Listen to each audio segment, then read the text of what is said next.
지난 문재인 정부의 통계 조작 사건에 대해서 질의를 하도록 하겠습니다. 감사원이 지금 통계 조작 관련해서 장하성, 김수현, 김상조, 이호승 전 정책실장, 또 국토교통부 장관이었던 김현미, 강신욱 통계총장 등 총 22명가량을 고발했습니다. 자, 이 사건 지금 대전지검에 지금 배당을 했죠. 제가 상세 보고는 뭐 안 받고 있습니다만 대전에서 수사한 것으로 알고 있습니다. 지금 압수수색을 진행한 것으로 언론에 보도가 됐고, 오늘 아침 보도를 보니까 통계청 공무원들을 참고인 조사하는 걸로 지금 나와 있습니다. 지금 조사 상황에 대해서 이것 이외에 더 뭐 얘기를 하실 부분이 있는가요? 법무부 장관으로서 구체적 사안이기 때문에 제가 그런 부분을 설명드리긴 좀 어려운 한계가 있습니다. 자, 이제 국가의 통계는 기본적으로 정책을 유지를 하느냐, 변경을 하느냐, 수정하느냐 이런 것을 결정하기 위한 것이기 때문에 저는 대단히 중요하고 이건 건드리면 안 되는 것이라고 생각합니다. 이 통계에 따라서 정책이 어떻게 가야 되는지가 결정돼야 되는데 이번 이 지금 통계 조작 사건을 보면 거꾸로입니다. 목표를 정해놓고 정책을 정해놓고 거기에 맞춰서 통계를 지금 작성하고 있습니다. 그렇게 되면은 잘못된 정책이 계속해서 진행될 수밖에 없잖아요. 이렇게 되면 결국 어떻게 됐습니까? 국가 재정 파탄날 것이고 또 경제정책 전체가 지금 다 망가지는 이런 상황이 발생합니다. 그래서 저는 이거는 대단히 엄정한 사건이기 때문에 검찰에서 아주 치밀하고도 아주 신중하고 엄정한 수사가 필요하다. 저는 그렇게 생각을 합니다. 자, 이번에 드러난 이 감사원 그 감사 결과를 보면은 통계 조작이 두 가지 방향으로 진행됐어요. 문재인 정부에서 실패한 가장 중요한 경제정책 두 가지입니다. 첫 번째가 소득주도 성장입니다. 소득주도 성장을 하면은 당연히 저소득층의 소득이 증가해야 되는데 그것이 거꾸로 나와요. 오히려 소득이 감소한 걸로 나오게 되니까 이 통계를 지금 통계청을 통해서 조작한 겁니다. 두 번째는 부동산 지금 대책을 27번이나 지금 수립을 해갖고 발표를 했는데 이게 효과가 없어요. 오히려 집값이 계속 상승하는 걸로 나옵니다. 그러니까 부동산원을 통해서 이 부동산 가격 상승률을 지금 조작하는 방식으로 지금 통계를 조작을 했어요. 자, 이 과정에서 일단 드러난 그 위법 사항에 대해서 질의를 하도록 하겠습니다. 먼저 통계법 위반 사례입니다. 자, 문재인 정부 청와대가 출범한 이후부터 주 1회 원래는 확정치 통계, 작성된 후의 통계를 제공받도록 돼 있었어요. 그거를 주중치, 그러니까 작성 중인 통계를 보고하라고 지시를 했어요.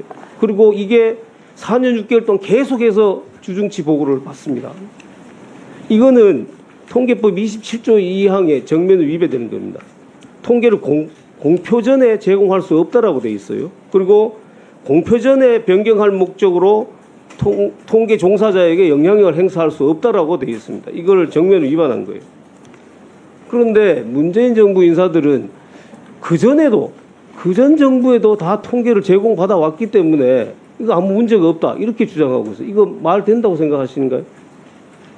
감사원에서 보낸 사안이기 때문에 검찰에서 법에 따라 공정하게 수사할 거라고 생각합니다. 자, 이게 그전 정부에서도 이걸 다 제공받아 왔기 때문에 문제가 안 된다. 이거는 왜 말이 안 되냐면은 자, 27조의 2항이 이 통계법에 들어오게 된 것이 2016년입니다. 2016년에 김현미 국토부 장관이 의원되는 시절에 발의를 했어요. 이 법을. 그전에는 이걸 처벌한 통계 공표 전에 이걸 발표를 하거나 누설을 했을 때 처벌한 규정이 없었어요. 그러니까 그 전에 정부에서 제공받았던 거 아무 문제가 없는 거예요. 김현미 장관이 그러면 안 된다. 그래서 이 규정을 집어넣어 놓은 겁니다. 그러니까 이 규정이 위반되는 거는 2016년 이후에, 그러니까 문재인 정부에서 미리 받으면은 처벌되도록 이렇게 지금 법을 만들어 놓은 겁니다.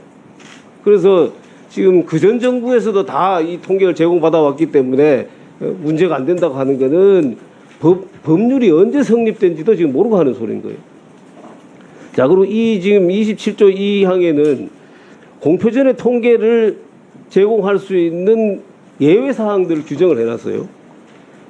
통계를 조사를 위탁한 그 기관에 또 12시 이전에 공표한 날 이전 하루 전날 12시 이후에만 제공할 수 있도록 이렇게 돼 있어요. 그런데 지금 주중치를 계속해서 지금 제공을 받은 겁니다. 그 다음에 12시 이전에 작성된 통계 요거를 또 예외 조항으로 만들어 놨습니다. 그 이전에도 받을 수 있는 경우는 어떤 경우냐? 경제위기나 시장 불안 등으로 관계기관 대응이 시급하다고 인정되는 경우, 이때는 사전에 제공받을 수 있도록 돼 있어요. 그런데 경제위기나 지금 시장 불안으로 시급하다고 인정되는 게 어떻게 4년 6개월 동안 계속해서 이게 경제위기고 시장 불안해서 계속 제공받을 수 있다는 겁니다. 이거는 이렇게 해석한다 그러면은 이 규정을 만든 의미 자체가 없어지는 거예요.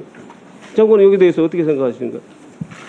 의원님 말씀 잘 들었고요. 어차피 현재 진행 중인 사안에 대한 것이기 때문에요. 검찰이 투명하고 객관적으로 잘 수사할 거라고 생각합니다.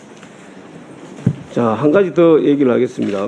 2018년에 소득 5분위 배율이 발표가 됐어요. 근데 소득주도 성장 정책을 실시를 했는데 오히려 분배율이 더 악화되는 걸로 나옵니다.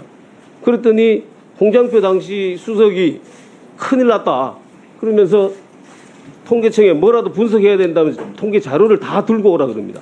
그리고 어떻게 분석을 시켰냐면은 노동연구원 소속 연구원에게 보내서 가구 단위가 아니라 개인 근로소득 증감을 분석하도록 했어요.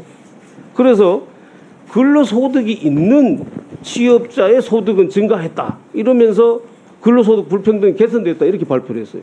이게 왜 이 말도 안 되는 거냐면은, 자, 최저임금을 급속하게 인상해가지고 가장 큰 문제가 뭐냐면은 실업자가 많이 생겼다는 거예요. 그런데 그 실업자는 빼버리고 취업한 사람의 소득만 분석해가지고 상연히 늘어나는 걸로 되잖아요. 완전히 눈 가리고 아무하는 거예요. 자, 이때 당시 홍장표 수석이 가지고 오라 한 거기는 노데이터에는 개인의 정보에 대해서 아무런 입력과 처리가 안 된 상태로 받았다고 합니다.